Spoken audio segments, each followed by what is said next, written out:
possibly not acceptable to you and me, but acceptable to the oil companies. And this is very, very important. They agreed that they would never, ever sell oil for anything other than US dollars. This happened in the early 70s, right after we'd gone off the gold standard because we were bankrupt, because we could not pay off our debts to European countries in gold. Nixon took us off the gold standard. And then we were stuck with a situation as why will anybody in the world use dollars? So very shortly we came up with this plan, which in essence put the dollar on the oil standard. You cannot buy oil on the world market for anything other than dollars, and that's very important to the corporatocracy. Our part of the bargain was we agreed to keep the House of Saud in power, in control. It was an amazing deal, the deal of the century. It was history-making, incredibly powerful deal that we struck with Saudi Arabia, and it's held. It's had some what the CIA calls blowback, unintended consequences. For example, one of the things that really pisses Osama bin Laden off is those McDonald's and those desalinization plants and those petrochemical complexes surrounding Medina and Mecca, the two most sacred sites in Islam. And it pisses off a lot of other Muslims in Indonesia and all over the world. There's been some blowback, but on the whole, the corporatocracy looked at this as an incredible success. I had done my job. We economic hitmen did a great job with that one. So we decided that Saddam Hussein ought to accept something very similar. Now, probably a lot of you know that Saddam has been our boy for a very, very long time. You may remember Abdul Karim Qasim, who was president of Iraq in the early 60s. Qasim came up with a unique concept. He said, Iraqi oil ought to go to benefit the Iraqi people. How novel is that?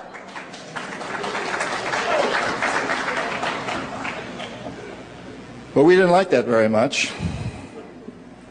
He began to tax the oil companies, particularly the British and some American companies, and threatened to nationalize our oil companies.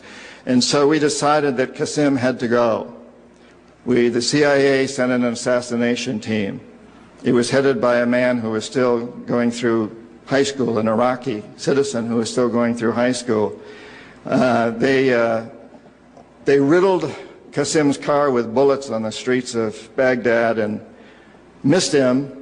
The head of this assassination team was wounded and fled to Syria. His name was Saddam Hussein. He was a CIA agent in those days, an assassin for us. He failed. And so the CIA went directly, and this is all history, I'm not creating this. CIA went in and had Qasim publicly executed on Iraqi television. They put Saddam's cousin in charge. He became president of Iraq, and Saddam became vice president in charge of security. Eventually, as you know, he became president. He was our boy. He was our man.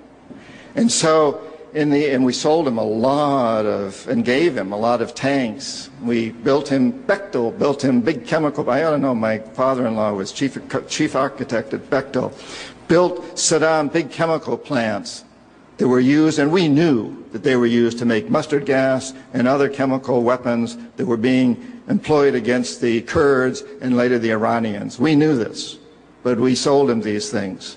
And in the 1980s, we decided that Saddam Hussein ought to accept something similar to Saudi Arabia. It was such a successful deal, because after all, what we want to do is control the Middle East and control the oil in the Middle East. And incidentally, I'm going to get back to Iraq in just a moment. But for those of you who think that Israel is about creating a homeland for the Jewish people,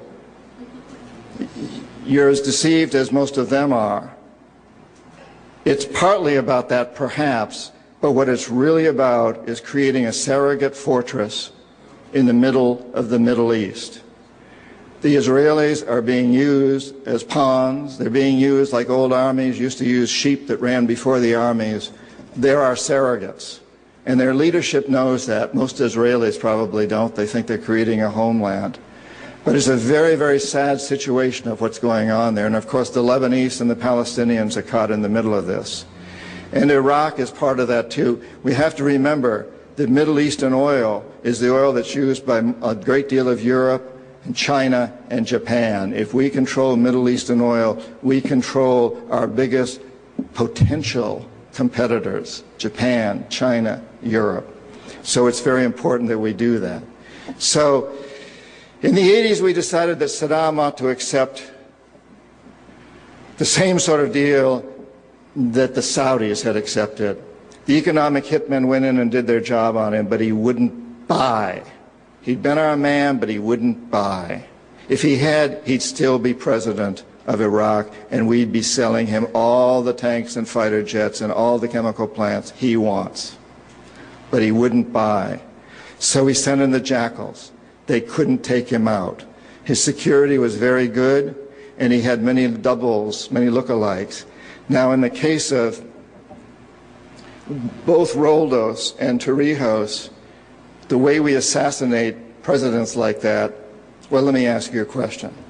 If you're the president of a country and you're surrounded by men with AK-47s and other heavy armaments, your bodyguards, and somebody wants to assassinate you, who's the most likely candidate to be your assassin? Your bodyguards, particularly if they happen to be trained at the School of the Americas. And Roldos' and Torrijos' bodyguards were trained at the School of the Americas. Almost all of them were. Now, we all know that men like that, trained in those schools, are usually pretty loyal to their trainers, their mentors. They were also very underpaid. And so, for example, in the case of Torrijos, what we did was go up to one of his bodyguards, sent his teacher from the School of the Americas to a couple of his bodyguards who were making about $10,000 a year.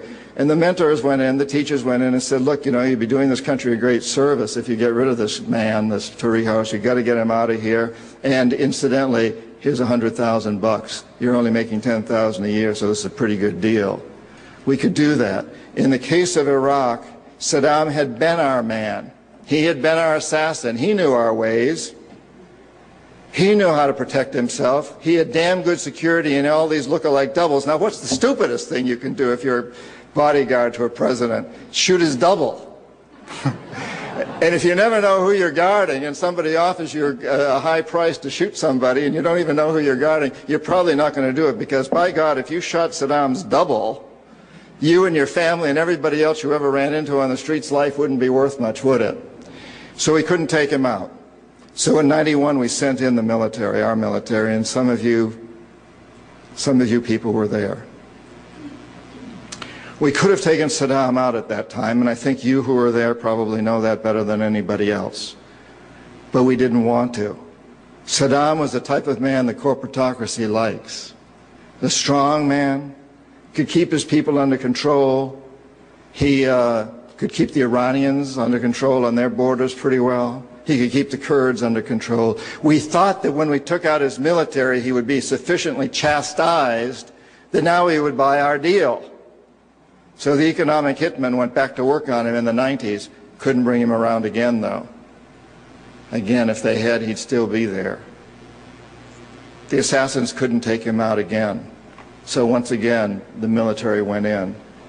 And they're still there. Of course, if we'd struck that deal with him, we would be building, our Bechtels and Halliburtons would be building huge cities there and petrochemical complexes, just like they've done in Saudi Arabia. And of course, that's what they're doing there now, too, in a different way. But that's what this is all about. That's what these wars are about. From my perspective, that's what Iraq is about. Iraq is a classic case of failure on the part of economic hitmen and jackals. And when we fail, you guys go in to do the job. Well, I don't want to spend too much time on the bad news here. This is all the bad news. The good news is that we have reached a point in history today where we know that we live on a very, very small planet. There can be no question about this. It's a very tiny planet. We are one community.